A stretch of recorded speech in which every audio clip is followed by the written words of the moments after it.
Good evening. Good evening to those who are in Europe or in Asia. Good afternoon to those who are in the eastern parts or central parts of the United States. Good morning to probably Hawaii and colleagues in that part of the world.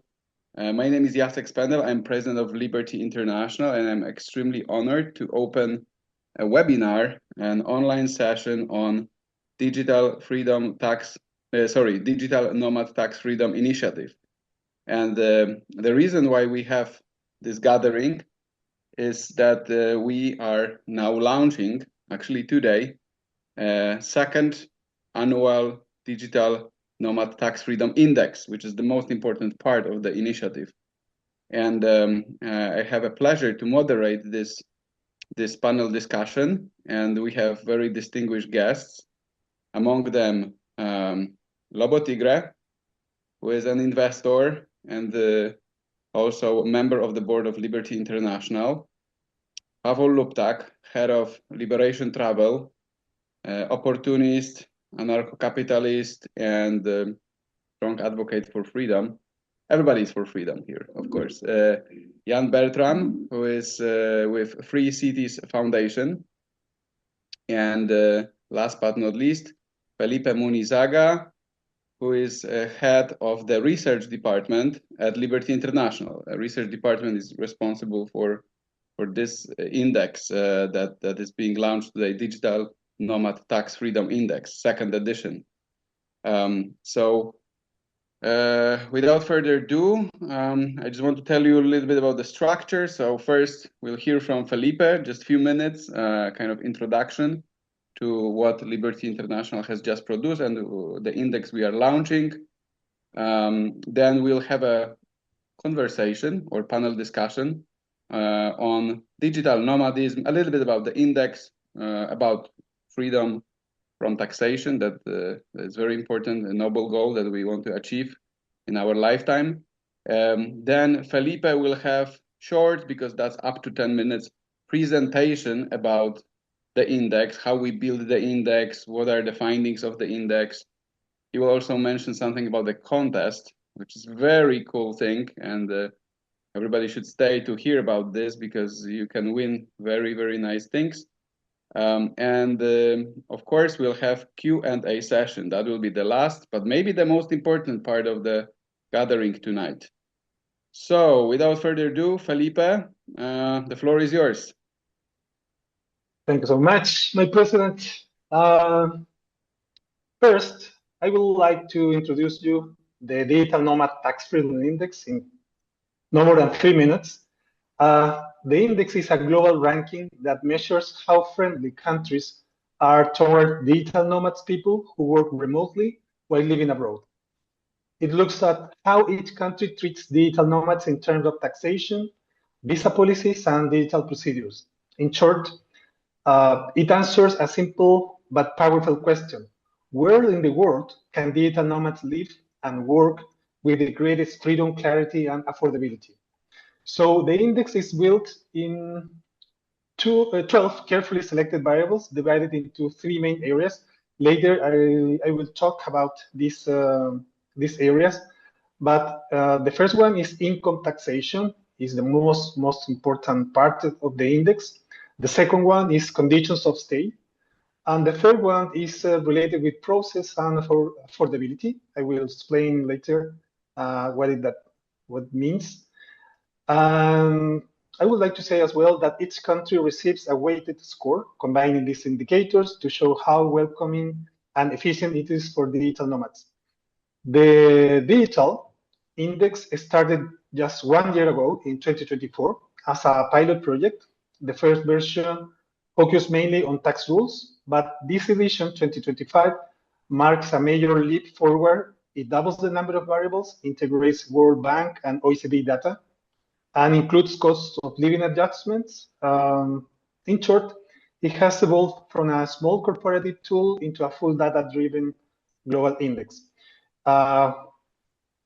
One of the main results are very revealing. El Salvador, Thailand, and the Bahamas lead the world in tax freedom and simplicity for digital nomads, while Finland, Slovenia, and Bosnia and Herzegovina sit at the bottom, mostly because of high taxes and bureaucratic hurdles. So the last part of this introduction is the implications of the index. And the implications are very significant. For digital nomads, it provides clarity and security, helping them avoid double taxation, plan their finances, and choose destinations that truly support a borderless lifestyle.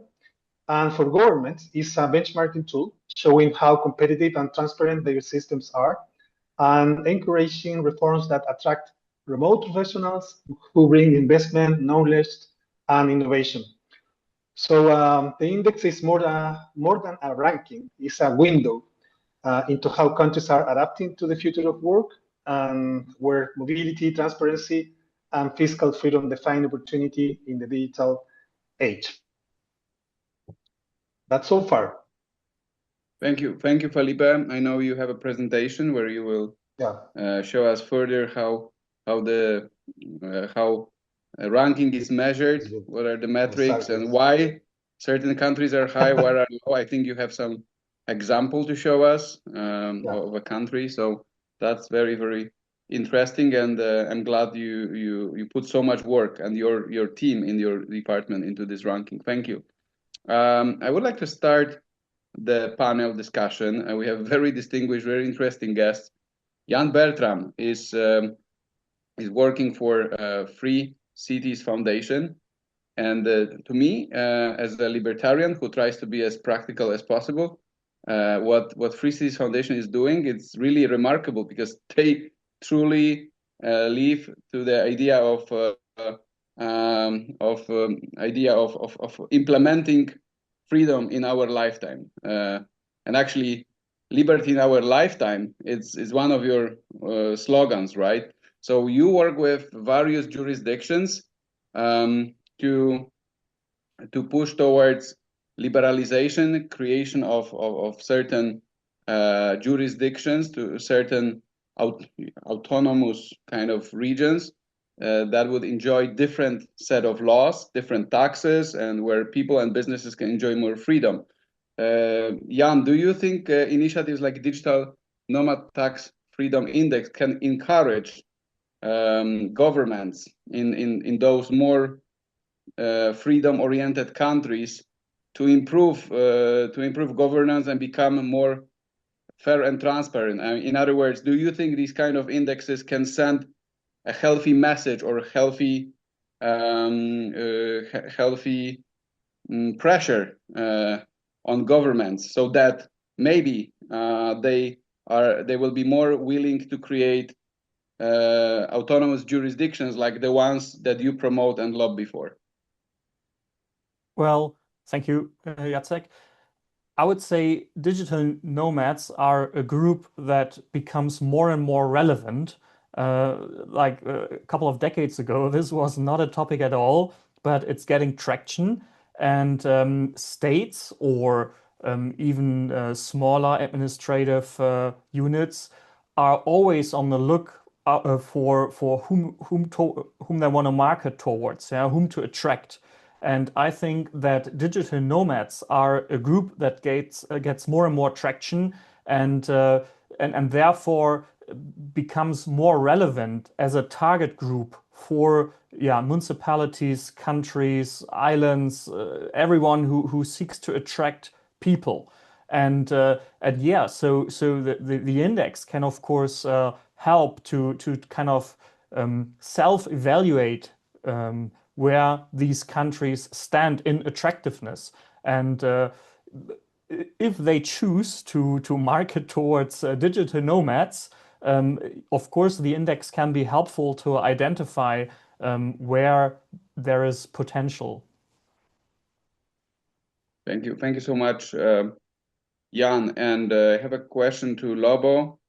Lobo is an investor, and he writes very influential newsletter on investments, especially in precious metals. So Lobo, based on your experience, are there any new trends that might change how countries are ranked in maybe future Digital Nomad Tax Freedom Index? Is there anything in particular that you observe in current world that is becoming more globalized in a way, maybe in some other way less globalized. That's actually interesting topic. But are there any trends that you believe we as Liberty International can take into consideration when we build this index to make it more relevant for people who seek more freedom, especially freedom from greedy governments? Yeah. Yes, but before we go there, I just want to really second something that Jan said. I think is really important because if, let's say, you have family obligations, maybe an elderly parent who is ill and can't travel, and you're not feeling like you can live the digital nomad lifestyle, well, why does this matter to me? I mean, it doesn't do me any good. But it does if digital nomads are becoming a big enough constituency that governments actually around the world might start thinking about how can we attract this wealthy pool of mobile people. To the degree that that becomes a factor, to have governments actually compete for residents or citizens even as clients is a game changer. And okay, baby steps, we're just starting. I'm not saying we've saved the world already, but I just think this is really important because it flips the tables, it flips the script, it gets people thinking differently about this. And the fact that it's not just, some billionaire somewhere who can fly off on his jet to wherever he wants, but that it is a segment of population that can vote and will vote with their feet, I think is really interesting and it's important. And I'm really glad that we're doing this project both to help them and to communicate the phenomenon to the world. It's a win-win in my view. But anyway, there is one thing that we're all well aware of and need to be monitoring, and that's what happens in Argentina. We have this huge experiment, and it's not necessarily digitally nomadically focused, but it's obviously relevant. If you have a libertarian government slash regulation, cut taxes, and balance the books and open the borders to productive people, that obviously can have a really big impact. Because if it works, like we're at the point of this very important election in Argentina, and if Milei goes down in flames in a few days, what is it, 5 days now? Maybe it was a beautiful dream and it was not destined. It was too soon to go. But if with Trump's help, things turn around and Argentina goes ahead, we'll see. Milei has vowed to fight on regardless of the electoral outcome. But I think this is a very telling experiment. And to the degree that any of Milei's actions show that less government, lower taxes, less regulation, opportunity and freedom are the way forward, that's something that ties into this digital nomad thing. It's something that other governments around Latin America, particularly ones who would think, oh, that'll never work, we can't do that. Maybe we could attract more wealthy citizens, digital nomads, but we can't do that. If Argentina shows that you can do at least some of that, I think that's a big deal. As an investor, the one thing that I would add that maybe is in the index, and I don't know because I haven't looked under the hood and how it's assembled, but of course, there's income taxes and there's other, but the specific thing for investors is capital gains taxes. And how different countries treat capital gains would make a huge difference to my decisions as an investor where I want to spend time. Oh yeah, that's very good point. And actually, you made, if I can say that, I think I can, right, Lobo? The capital gains tax question was an important factor for you to decide to live in Puerto Rico when you made the decision about 15 years ago, right? So you proved with your own example that this issue is very important, and now more and more people are investors because it is easier than ever to invest money, right? It used to be a few decades ago for young people. Sorry, let me jump in, Jacek. I think it's particularly exciting now because there's a lot of young people, crypto millionaires, and there's quite a few of them here in Puerto Rico. There's a lot of people who suddenly, at a younger age than is normal, have come into significant wealth. And they are not thinking like medieval serfs that there might be dragons over them thar hills, right? They're willing to go wherever their money is treated best. So this digital nomad phenomenon, right now, it's striking while the iron is hot. And if we can use that, not just to help the digital nomads, which is a good thing, but to lead the world by example, that is a great thing. And sure, yeah, I try to put my own money where my mouth is and vote with my feet when I can. Great. Pavel, I would like you to tell us a little bit more about your job, and because it's very exciting to me what you do, and this company, the name even is pretty exciting, Liberation Travel. I mean, first time I saw the name, I thought you are a travel agency, but you are not. Well, in a way you are. Can you tell us a bit more about what do you do? Because it has a lot to do with digital nomadism and freedom. And maybe if you can also add if index like Digital Nomad Tax Freedom Index could be a relevant tool to your clients or to people like you, people who cherish freedom and mobility. Okay, so firstly, yes, we are some kind of specific travel agency. We're basically helping people to opt out of the system, to leave the system. And we have almost 1,000 customers now. And what we do, we are basically are trying to decentralize their both personal and economic lives to multiple countries. So, and it's complex. So we are choosing the best country for citizenship, the best country for residency, tax residency, the best country for company, the best country for the bank account. So basically, you definitely know these factories. So we are basically making these factory in practice. So we are helping really decentralize life of our customers to many countries. And so for us, especially so this digital nomad tax index is extremely important because thanks to this, we can basically very easily compare which countries are suitable for which kind of customers. And because there are not only taxes, but also like how easy, because there are multiple factors that are crucial or relevant when our customers decide where to move. It's, for example, if it is easy to get residency in the given country, because there are many countries with zero taxation or territorial taxation, but it's pretty complicated to get residency there. You have to buy you have to buy a big rich expensive property, or you have to do significant investment. So we are basically trying to find out the best solution for our customer, like for example, in this situation, we're talking about tax residencies. And our customers, they can do a very simple comparison of different tax systems. And we can help them to find the best for tax residency and where to get the best tax residency.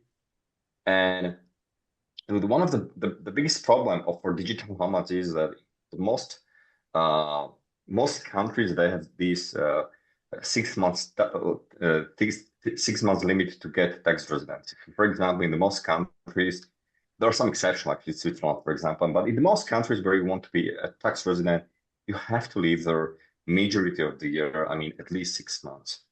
But fortunately, there are countries where you don't, for example, Paraguay, close to Argentina, where you can get tax residency without living there, which is like a pretty unique.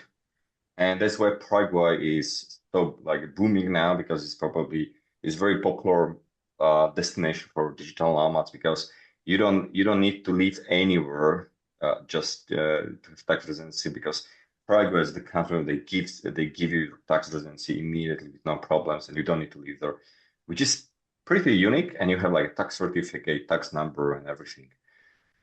So that's what we do. I think it's very popular. We still have like more and more customers. We also do some specific things. We also like improve privacy of our customers. For example, what is now very popular is like a demand to non-CRS bank account, because a lot of customers, they want like a bank account, or they want bank accounts that respect privacy. So, for example, yesterday we launched a new non-CRS bank account in Kyrgyzstan, and in the next month we're launching non-CRS bank account in Serbia. We can open this bank account remotely, and this is also like interesting for many customers who can basically want some kind of privacy. They don't want to send a lot of sensitive information from their bank account somewhere else.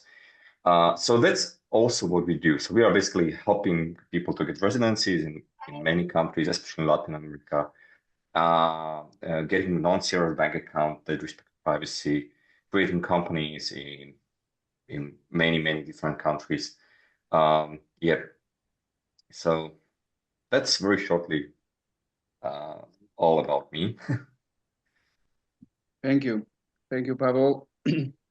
Actually, we met at one of the conference of Students for Liberty in Lisbon a few years ago. So networking is helping a lot to find interesting people who have the same hunger for freedom. And yeah, your Paraguayan ideas also inspired me to do a little bit of seeking for opportunities down there. So I recommend checking out things like that. And my example is I'm a person who I'm not truly digital nomad at the moment. I don't really travel I do travel, but my travel is business and holiday travel. I don't travel to get a different residence. I'm not traditional digital nomad. From the other hand, I enjoy working for a foreign organization, Liberty International, and I enjoy having bank account in 2 or 3 different countries. And I'm more international than most people in my country, in Poland. So maybe I'm a semi-digital nomad or something like that. But my question now, which I want to ask to each one of you, is connected to the changing geopolitical situation. I mean, it's always changing, of course, but right now we see that the world is becoming more and more polarized. It's no more one. I mean, it was never one camp, of course, but right now it's quite clear that there are at least 2 large camps of or alliances of countries, pro-Western democracies and the more authoritarian countries. And where in the first group, maybe United States is the leader. In the second, we can say China is the leader. What, if any, implications this changing geopolitical situation can have for both digital nomads who travel to places like Paraguay or Puerto Rico or elsewhere, or maybe to free cities, and people like me, like semi-digital nomads who are using these, opportunities globalization is giving us. Well, I can open bank account in Asia, maybe in Kyrgyzstan, for example. There are countries who are still not in CSR, CRS, common reporting standard, right? But do you think that we will keep these opportunities, or maybe big empires like China, like US, will do whatever they can to close these windows, because they are interested in keeping, their hands on people. That's my fear. That's my fear, at least. Maybe I'm wrong. Hopefully, I'm wrong. I don't want to. It's already a long question. I don't want to make it too long. So I want to open this round of answers on current geopolitical situation, these, fighting empires of digital nomadism, classical digital nomadism, and also semi-digital nomadism, people who live more international life than regulars. Who wants to start? Otherwise, I will point. I'll go ahead if nobody's ready to jump. Should we? Oh, you go Obviously, ahead. this is a big concern, Jacek. I mean, it's a huge negative. There's nothing good about this situation at all. And I sincerely hope it doesn't get worse, but hope is not a business plan. It's certainly not something I want to bet my life on. So the thing to watch for, I think, hopefully it doesn't get too bad. But as it does, whatever it does, I think the thing to watch for is the countries that are willing to play both sides in between. The kingmaker is not necessarily the biggest votes, but the one who can switch sides sometimes makes the difference in a legislature or in other settings. So there's opportunities for some room for freedom in countries that can play both sides off each other. And therefore, maintain some independence. And that's one thing I would watch out for. But I would also say, don't kid yourself about the Western democracies versus authoritarians. I'm not defending the authoritarians, but the Western democracies, just ask the Canadian truckers how unauthoritarian they are. Or a personal example, I have family in the Republic of Belarus, which is not Russia, but is close enough to Russia, Belarus, that we tried to send some money to my father-in-law who had a heart issue, tried to send him some money, and the Puerto Rican bank shut our bank account. Like, they didn't say, oh, hey, you need to fill out a paper, or hey, here's the process to appeal. They just said, we have shut this down. You have 30 days to transfer the money or lose it. Sure, done. Right? This is in, in the bastion of freedom, United States of America. So, and as a gold bug, I have to say, don't forget that FDR confiscated people's gold in 1933. If that can happen in the United States, don't kid yourself about how enshrined freedom is in the West. You have to look at the world as it really is, and maybe our best hope in the difficult period would be, like I say, those places that can balance the juggernauts on either side and maintain some semblance of freedom there. Yeah. So Thank you. Thank you, Lovo, and thank you for the example with the banking, because it's an exceptional example. I live in the West, and I politically support the West, even though I would say that competition is probably better for freedom than having a hegemonial power dictate or unilaterally decide rules. And this is the system that we have been living under for the past decades. And frankly speaking, Germany has profited from this system.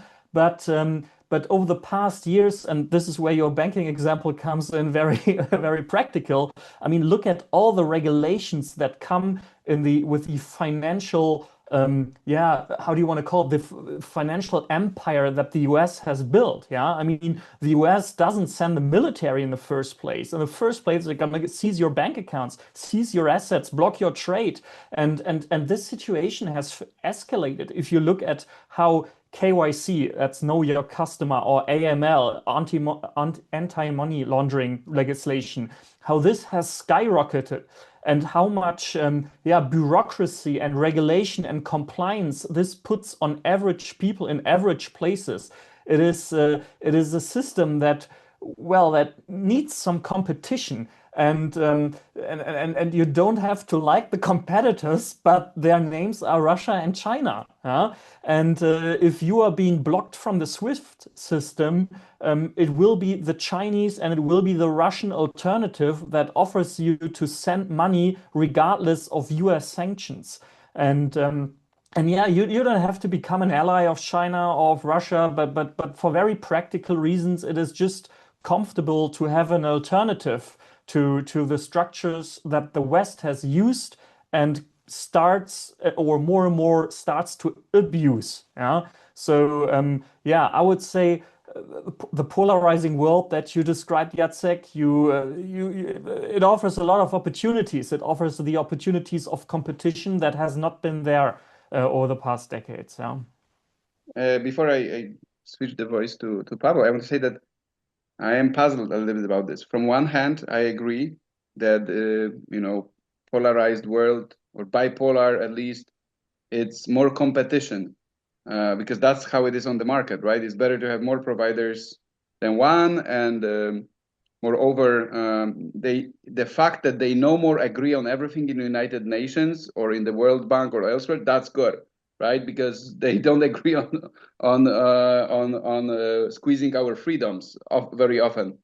That's positive. From the other hand, they are not like market competitors. They don't subscribe to some, healthy rules, because maybe they are more like two mafias or two gangsters. And when two gangsters fight, it's not always nice because the result may be not healthy competition, or not only, it may be some,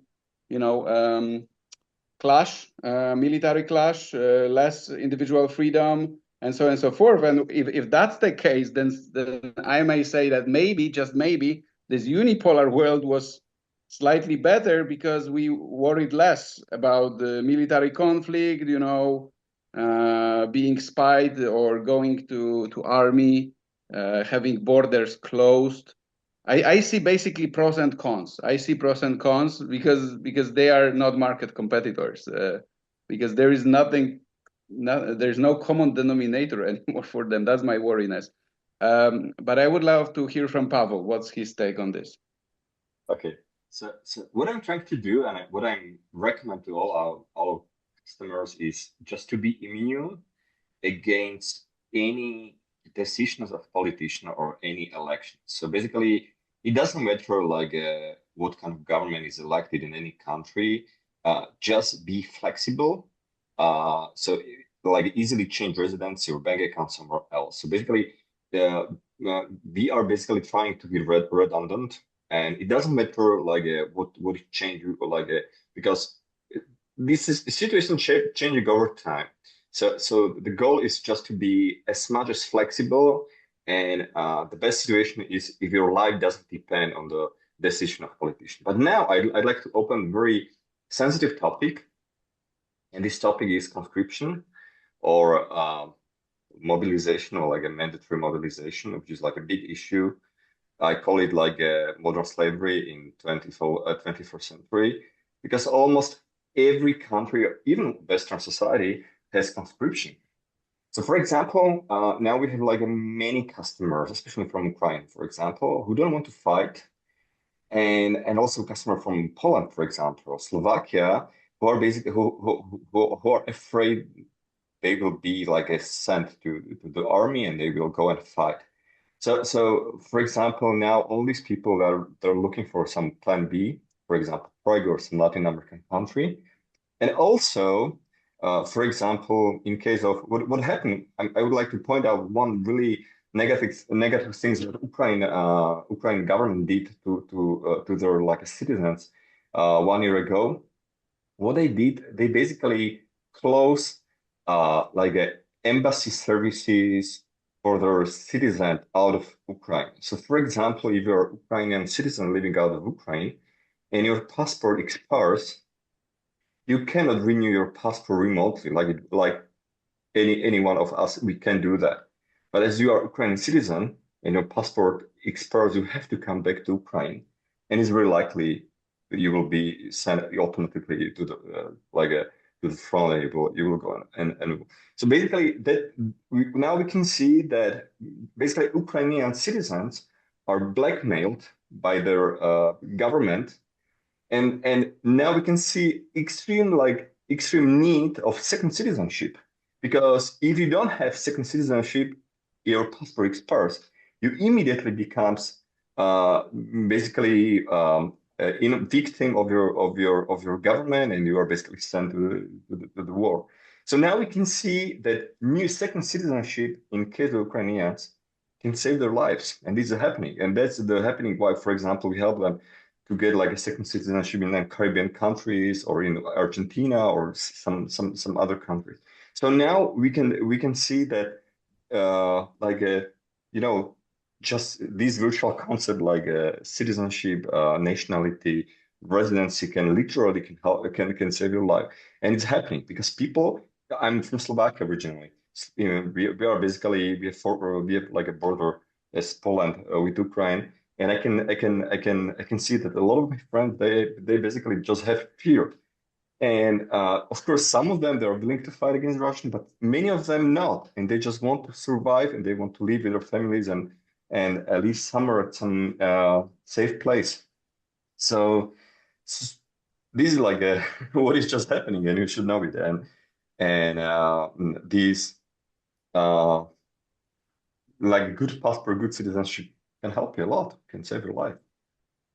I would summarize it that digital nomadism is not just an alternative way of life where you can explore new places, try taste new food, and maybe it's not only about money, lower taxes, but it can actually save your life. when you are in danger of conscription. I fully agree with this. I would only add, and I guess you all agree, that Ukraine is doing these things that are not very nice for their men, but we should always be aware that Russia is doing much worse things to their own people. I don't say it to defend what Ukrainian government does to its people, just to remind that Russia is treating their people like 10 times worse even, right? That's definitely true, but yeah, so you should know that Russian government, they pay salaries to their soldiers. So basically conscription, there is no like a mandatory mobilization now in Russia, they cancel it. There is just mandatory mobilization in Ukraine. So basically, just in Ukraine, they use coercion to send their people, their like a men to the army, and it's not paid because unlike Russia, Ukrainian government doesn't have money to pay all these like soldiers. Okay, so that's the difference. In Russian, they pay you. In Ukraine, they don't pay you. That's the difference. in that case, you're right. But you know, when it comes to freedom of speech, it's horrible. Yeah, definitely. People Like go to prison for having alternative opinion on small things, even. Definitely, Russia is like a definitely totalitarian like a state, and of course, yeah. Yes, that's because it's 9:38 on my clock. I'm in Poland. That's and more or less we should finish the panel discussion. But maybe any of you would like to add something at the end before we jump to the next section, which is Felipe's presentation. Let me add a quick word that my mentor Doug Casey used to teach in this context. He's like, governments, you know, under the best of circumstances, they see people as milk cows to be squeezed for as much as they can. But when things get bad, they might start seeing you as meat cows. And that's really bad for you if you're the cow. So you want to have a plan B at the very least, if not a C and a D and a E. So the digital nomadism or permanent tourism, or even just the idea of an escape hatch, just remember that, you know, if you hate being taxed and being treated like a milk cow, it can get worse. And I would say, Lobo, the situation, especially for people in places like Poland, Slovakia, and other Central Eastern European countries, also teaches that being financially smarter, thinking about your own financial freedom, your pillow, your assets. It's not just about, you know, having more wealth. It's actually about having more options when if shit may happen, right? Because it's easy if you have these assets, you have this. That means you have more opportunities to actually follow Plan B, Plan C, Plan D. If you are kind of financially naked, then options are very, very limited. I mean, hopefully you can find grandfather in other country and try to get passport, but options are very limited. So being financially freer person and thinking about your future, investing money rather than spending like there's no tomorrow, is actually about your safety, yours and your family. So I think we would agree that this could be good lessons for people to take. Felipe, are you ready? Yes, I'm ready. Perfect. I would like to introduce a brief presentation in order to see what happens with our index. So, digital nomadism is part of human evolution. We believe in this. So, let me start with a question. What would you do if you could live and work anywhere? No borders, no endless paperwork, no government telling you where to stay or how much of your life you must surrender to taxes. Think about it. Now, imagine 3 people on this map. The first one, this one, leaves its country due to a tyranny obsessed with attacking its neighbors, making it impossible to have a stable life. The second one chooses a Latin American country, not for the beauty of the landscapes, but because this country has simplified the lives of its citizens, eliminating the bureaucracy. And now think in this third person. This person moves to another country with the entire family, seeking better health, education, housing, and happiness. So these stories are different, but they have in common, they seek freedom, they reject barriers, they want the power to choose. They are digital nomads.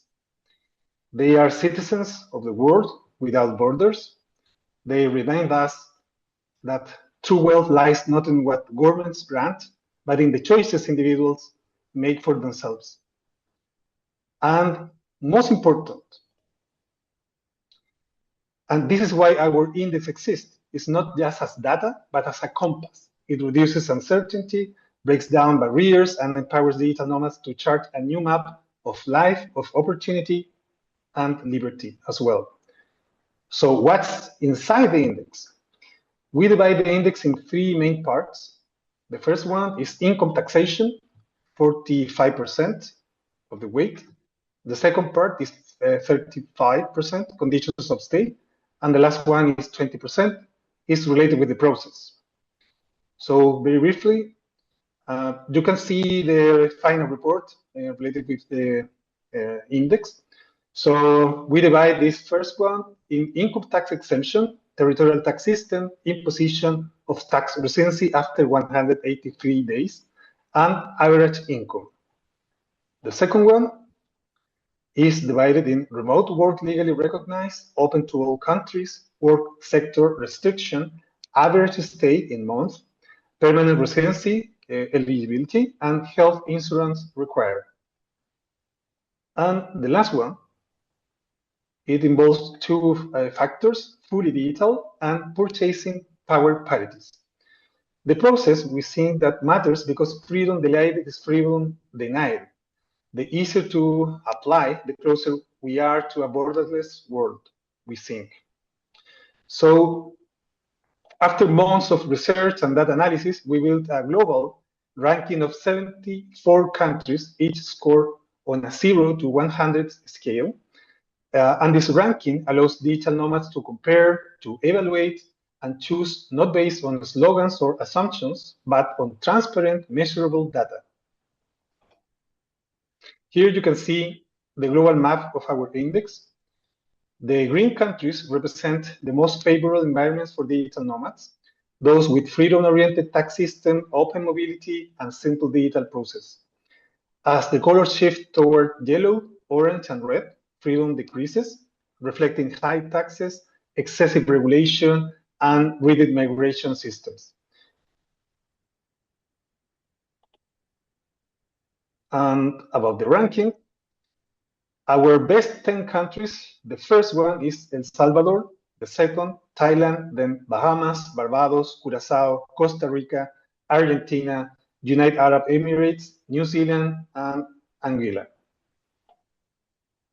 I would like to highlight El Salvador. In El Salvador, we have zero tax on foreign income. Digital nomads are exempt from taxes on income earned abroad.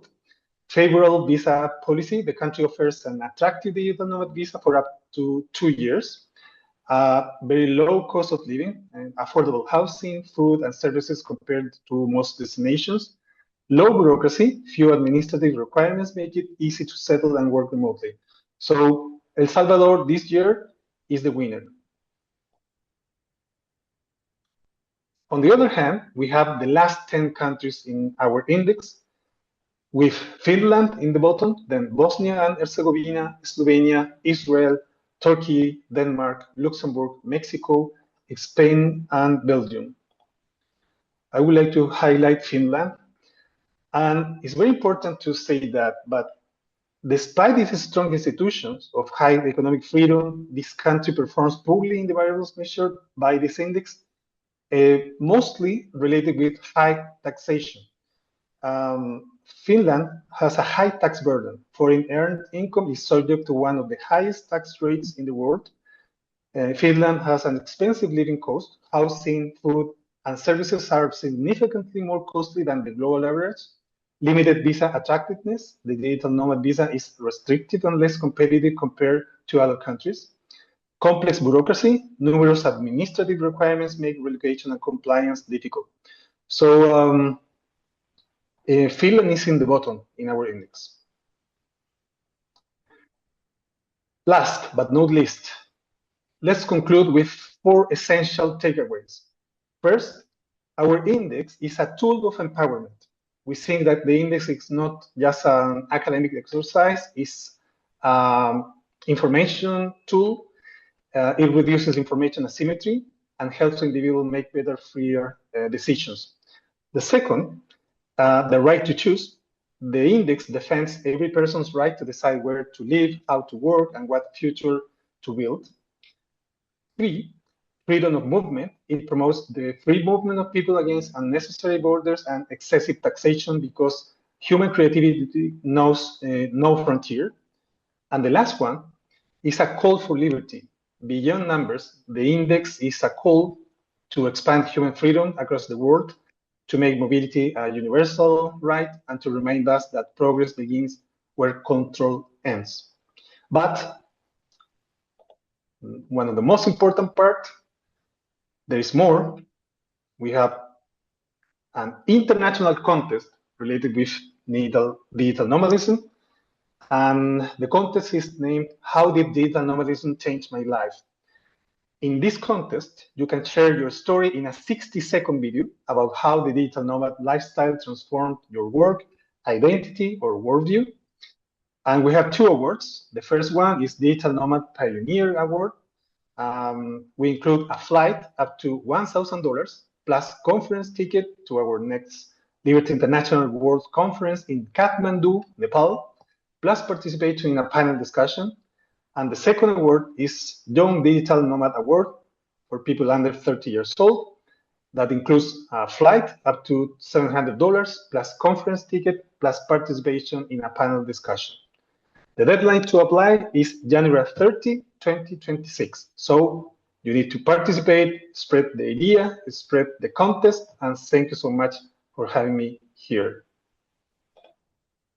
Perfect. Thank you very much, Felipe. And thank you for your hard work, you and your team, Sarah, and numerous interns to put together the index. It was a lot of work, a few months, so thank you. Thanks a lot. And this contest, a very, very interesting opportunity to share stories and to go to exciting place, to Nepal, and for a great conference, Liberty International World Conference. Using this opportunity, I want to ask our panelists, Lobo, Pavel, and Jan, because Felipe is in the team, he's already doing it, to spread the word in your own communities, in your organizations, that there is this competition. Hopefully, we'll have many submissions, because the more competition, the better, right? We can get the best results. Exactly. I have a question here. Alba is sending me these questions. I have a question from Gabor from Hungary. And it doesn't say for whom, so anybody can answer. Okay, so the question is this. What happens to the sense of, quote, civic engagement, end quote, when one is constantly mobile? Are they patriotic? Or maybe not so much? Felipe, you want to answer? You can. Yeah, I want to answer. It's a very interesting question, because it depends on you. I think that digital nomadism is a way of life. Do you want to live here or abroad? Is your choice. So you are up to your own ideas, your own way of life. So independently of where you live in, where are you living now, right now? You choose. You live in Hungary, you live in Montenegro, you live in Chile, you live in Argentina, Poland. It's your decision. Civic engagement is a very tricky concept. I think that it's no well-defined. You need to find your own path, I think. I think that your own values are your guide in your choices. So you need to decide You need to live here or there, is your own choice. Civic engagement is a very wide concept that you need to define. So I think it's up to you. It's your choice to live here or abroad. It depends on you. Thank you. Pavel, you spend a lot of time in Paraguay. Are these digital nomads that you meet civically engaged, or everybody just look after his or her nose? I think it depends. I think you don't need to be like engaged in the society when there is when they don't intervene to your life. So in Paraguay, there are a lot of communities like of expats or immigrants who basically organize like a Bitcoin meetups, for example, or they are like influential in some way. But of course, at the same time, there are many people they just don't interact with the other people. They don't organize anything. But I have something interesting. Maybe I want to say is that many people, yeah, like for sure, like a digital nomad is not for everybody. But many people they used to say, you know, like moving all the time, being digital nomad is not so natural, because natural is basically stay at one place and live there all your life.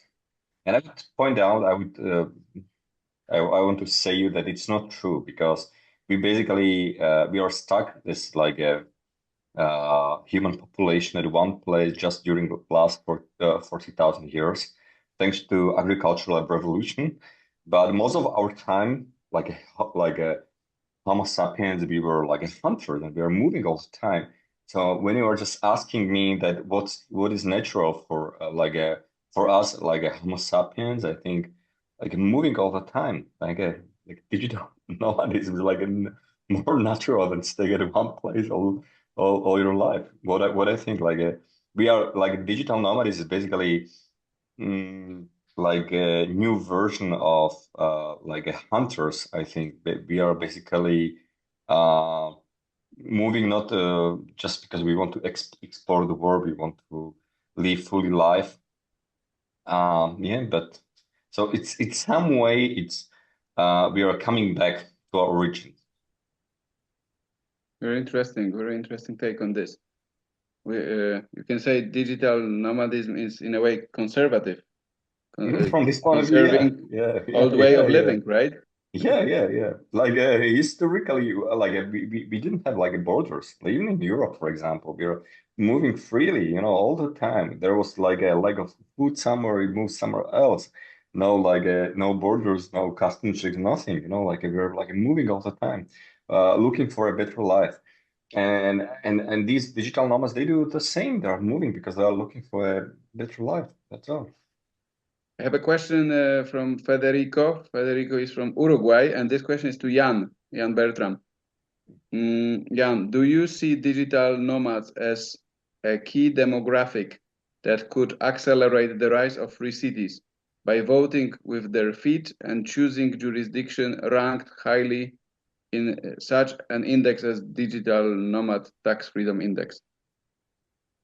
Well, I would say there are two layers to this answer. The first one is digital nomads are by definition very mobile and easy to attract, because it is the business of moving people from one place to another is a very complicated and challenging business. Most people like to stay around the area where they've been born. Yeah, that's just how the world works. So digital nomads are very mobile. But that goes in both directions, because it is very easy to attract them. But for the nomads, it is a very easy decision to move on. So a free city wants to build a community. And therefore, digital nomads are probably not the best target group to build long-term residential city communities. That being said, there is a second layer to the answer. And this is that digital nomad is a lifestyle that usually ends at some point in your life. Yeah, it's fun when in your 20s, maybe 30s, but very few people like to keep on the move during their 40s and 50s. At some point, you want to settle down. And because digital nomads settle down and they have already explored the world, they are a key demographic for free cities. Yeah, not in the for the duration where they are digital nomads. Yeah, but they are going to make a decision to settle down in a jurisdiction and in a place that treats them well. And this is where free cities can actually start profiting from digital nomads. That's very interesting. So when you are younger, you travel, you're full-scale digital nomad, and then you finally find the free place where you can settle, and that could be the free city or one of the autonomous regions that you promote. That's very optimistic, actually. We have a question from, and it doesn't say to whom is this question, so anybody can take it. Question from Caitlin Cundiff. Does digital nomad always mean a person moving from one country to another? And second question from her, does Estonia's digital residency serve the same purpose? Felipe, I think you were first. Yeah, no, the answer is no. You can be a digital nomad within your country. There's many people that do something like this. So you can be a digital nomad within your country or abroad. It's very important. And Estonia is a very interesting case because I encourage you to read our report, our final report. In this report, you can find all the data, all the cases, all the countries, etc. But it's very interesting because some countries appear to be very wide open to digital nomadism, but in some variables they are doing very badly. So I think that we need to be very careful because some countries are very famous in some areas, and they think, oh no, we have digitalization in the government or many fields, but they are not doing well in another part of the index, for example, in taxation. So Estonia is a very interesting case. I think Estonia will be a great country in some months or some years if they make some changes in the structure of digital nomadism. Felipe, Estonia has, I remember, because it was more than 10 years ago. It was probably like 13 years ago or so when Estonia started this digital residency. There were some cards, I think it cost only 50 euro. And there was a lot of rumor about this about a decade ago. I don't hear anything about this these days. Does any of you know how this experiment is going? Pavel. Yeah, I have it. I'm like a e-resident of Estonia for many years since beginning, basically. And being e-resident of Estonia only means one thing. It's not like a real residency, so you are not becoming like a tax resident of Estonia. Being e-resident of Estonia just mean you basically can interact with all Estonian government services. So for example, you have to pay 100 euros you have to visit like Estonian embassy close to your place. You get like an Estonian e-residency card, and then to this you can easily create an Estonian company. You can open the bank account, you can do the business and everything. So basically, it means you can use like a electronic government services of Estonia. It's like a pretty easy. And what is really interesting about Estonian e-residency, it's open for all citizens. So there are no restrictions. You can be from Cambodia, you can be from Central Africa. Everybody can ask for this Estonian residency with no restriction. But it doesn't mean anything like a real residency. You cannot leave. You cannot live if, for example, in Estonia. You can, for example, if you create Estonian company, there are some hacks. For example, you can create Estonian companies. You can employ yourself, and using this employment to your Estonian company, you can just generate enough paperwork for the immigration office, for the immigration process, and then you can ask for the real Estonian residency. But basically, there are many other countries that offer these, for example, but Estonia is probably the most famous case in Europe. But it's basically just proxy, just some way how you can easily interact with the services of one government. It's not the real business. And it creates positive PR for Estonia, which is a country that is a big risk of Russian invasion, right? And now many people think Estonia, they are friendly. They have this e-residence, whatever. And this, small PR steps also matter, right? Because people will see like, oh my God, you are doing it against that small country. Like, who are you that you do this? Again, most Estonian e-residents, they don't live in Estonia, so it's not for Estonian citizen. Exactly. But one interesting thing about Estonian e-residency is that you can use benefits of Estonian taxation. And if you know, Estonian taxation basically means that as a company, you don't need to have to pay any corporate income tax unless you want to withdraw money from the company as the owner. So basically, and that's cool because probably all EU companies, they have to pay like a corporate income tax in the end of the year, for example, for the last year period. But in Estonia, you can have like a startup, you can have as much profit you want, and you still don't need to pay any taxes from this profit unless you want to pick up this profit from the company. In that situation, you have to pay 20%. That's all. So Estonian company is pretty attractive for, especially like can be attractive for digital nomads or like some startups, digital startups and so on. But as I know, even Poland is considering to introduce something like that, but they're still only in process of considering. But what is interesting, for example, about Poland, maybe you don't know it, they have like a special program for high net worth individuals. So basically, if you're like a rich person, like a millionaire, multimillionaire, and you cannot be like a Polish citizen, so it's only for non-Polish citizens, and you can move to Poland. You pay the flat tax, which is 70,000 euros per year, and that's all. So basically, you have to pay one flat tax, and then no tax from nothing, like no capital tax, no income tax, a physical person, nothing. So basically, just 70,000 euros per year, and that's all.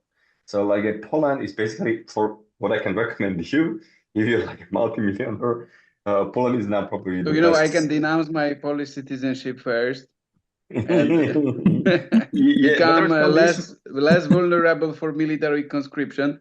Then after the military, the geopolitical craziness is over, I will come as a foreign investor. Yeah, I will come back. but there is also, because I study condition. You cannot live in Poland for the last 5 or 10 years. So even if you're a foreign citizen, you cannot. And by the way, the second most attractive country for like these multimillionaires people, wealthy people, is Italy. But in Italy, it's 200,000 euros, like a flat tax, which is not so much for millionaires, but it's quite a lot. So basically, they just pay this flat tax. That's very interesting because in Italy, there's a lot of people who believe in this social justice, whatever. Okay, I don't want to use words, but you know what I think about anyway, it. And this is like, oh my God, these people, if they have multi-million, then they pay a small percentage. I like it. Yeah, that's great. That exactly. So this is like something most people don't know, but some European countries like Poland or Italy can be very attractive for these wealthy people because they offer this like a flat tax. That's all. Yeah, but you have to be wealthy, sure. Perfect. These meetings are nice because we can learn about new things that we can further explore. But it's 10:05 p.m. on my clock in Poland. It's probably Budapest as well. Later and later in every place, actually. So if you would like to say any last word, you are welcome, but we'll be closing. So anybody wants to say anything as a final comment, final remark? Yeah, visit the Free Cities Conference that's happening next week in Prague, or tune in. We have a live stream. Just look up our social media channels from the Free Cities Foundation. You're going to find it. Yeah. So it's starting next week, Friday. And you're going to find a lot of like-minded people that are interested in traveling the world, living in different places, forming communities, and just exchanging ideas. So that's the place for you to be. Yes, and you will see Pavo and Felipe there as well, but you can see them live. And maybe you can even have a beer with them after over. I'm promoting this project like a Free City conference, but unfortunately this year I will miss it because I'll be in Argentina. But anyway, what I want to tell you is that I really, really like and appreciate this index project. because this index project you did, guys, basically promotes competition between the government, especially between their tax system. And we really need it. We really need it because now we can see the opposite. We can, at the EU level, for example, we can see the opposite, which is called tax harmonization. Tax harmonization means that the goal of tax EU is that like all countries in the EU should have the more or less the same taxes everywhere. So basically, EU is trying to kill like a tax competition on these like country level, and this is like really really bad. So because we need competition. And at the same time, in the EU, we can see that they're trying to introduce and enforce, for example, exit tax. Even if you're like a Dutch citizen, French citizen, German citizen, all these countries they introduce exit tax, which is basically in case of France or in case of Netherlands, it's like a citizenship-based taxation. For example, if you want to leave from the Netherlands to some other country, you basically remain tax resident for another 5 years. In France, when you want to leave to the country where the taxation is like more than half than in France, you also have to pay taxes in France. So we can see the opposite, and especially because of that, I really appreciate this project. Thank you. Actually, Pavel, when we started, when we had just a concept, just an idea, we thought, okay, there's a lot of bad happening in the world, in the room of taxation, especially with harmonizations, with the with different efforts to track what people are doing. AI will be used very much for that purpose, I'm sure. And we were thinking like, what are the positive news in the world? And we couldn't find many, but we found that one, that governments are competing for individuals called digital nomads to come to their countries, especially if they have a foreign source of income, so they can enjoy better life. And I was like, okay, this is a good one. Let's explore it. Let's make an index. Thank you for your words, Pavel. Lobo, would you like to say a few words? One thing I would like to add, in my opinion, is one of the most interesting topics for this century to look which governments are actively competing for residents, no matter if we're talking about actual residents, nomads, whomever. Yeah? There are some countries who participate in this game and who make very distinct decisions. There are others who participate in this game in a chaotic way. I would add Germany to this list. Yeah? And there are countries who are actively driving people out of their country. Maybe Venezuela would be a good candidate to mention. Yeah? So it's a very interesting field to observe for this century. Some countries want to attract, and some want to make it very hard for their residents to leave. And we can, as libertarians, freedom lovers, we can say like the first thing is noble, the second is hellish, is really, really bad. Lobo, would you like to say a few words? I'm sure you have some words at the end. Just the final thought would be to anybody who says, well, this is all great, but I'm not a digital nomad. I'm not a 20-something-year-old Bitcoin trader. This still matters. And sort of like with Jan's remarks at the beginning, the phenomenon matters, and it's worth supporting and encouraging just so that more governments are forced to compete for residents. That's a good thing. But also just in your own life, even if you can't be a nomad, you can at least partially internationalize. There's no reason why all of your bank accounts, all of your real estate, your job, why everything has to be in one basket. I think if you think about it, no matter how comfortable that basket might be, no matter how beautiful it might be, and no matter how old your family roots might be in that basket, having all of your life, your assets, your ass in one basket is a risk at the very least. So it does not hurt to just even baby steps or partially, or, there's paperwork, but you can have a foreign bank account, or you can invest in foreign companies. You can set up a foreign business somewhere. You can participate. It is interesting, fun, and it helps de-risk your life to at least internationalize partially. Bravo, I very much agree with this, Lobo, and I want to say big thank you to all of you gentlemen, Lobo, Jan, Pavel, and Felipe. I want to thank Alba for orchestrating everything. Alba is head of outreach at Liberty International. And Thank you very much, and have a wonderful day if you are in that part of the world that you can still enjoy day, or have a good night if you are in Europe or Asia. All the best to you guys. Live free. You too. And have fun.